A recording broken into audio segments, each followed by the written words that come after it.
আজকে একটা প্রথম পাতে ভাত খাওয়ার মতন একটা পটলের একটা দেখাবো। প্রথমে আমি লঙ্কা আর একটু রসুন ভেজে নেব। লঙ্কাটা ভাজা হয়ে গেছে, এবার রসুনটা দিয়ে দেবো।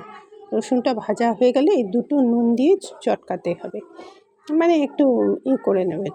এবার আমি কেটে রেখেছি পটলগুলো তুলে দেবো। পটলগুলো আপনি যেরকম খুশি করতে পারেন, আমি একটু ছাড়িয়ে নিয়েছি, আপনার নাও ছাড়াতে পারেন, কেটে নিতে পারেন। এবার নুন আর হলুদ দিয়ে, এটা খুব সহজ সরল রান্না, নুন আর হলুদ দিয়ে ভালো করে ভেজে নেব। ভাজা হয়ে গেলে, মানে এটা হচ্ছে পটলের ভর্তা বলতে পারেন, এটা এই ধরনের করে আর কি। তাই এইটা ভাজা হয়ে গেলে তারপরে এটাকে তুলে নেব। তা আপনারা দেখছেন smile with Nupur and Tania.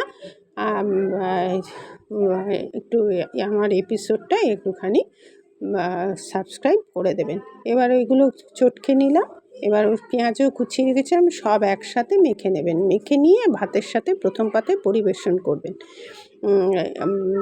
এই যে এটা অত্যন্ত সুস্বাদু হয় এবং খেতে খুব ভালো হয়। এইভাবে আপনারা করে একবার ভাতের সাথে প্রথম পাতে খেয়ে দেখবেন, তারপরে আমাকে কমেন্ট করে জানাবেন। কারণ এটা হচ্ছে অতি সুস্বাদু একটা রান্না। আজ তাহলে আসি, পরবর্তীতে দেখা হচ্ছে পরের এপিসোডে।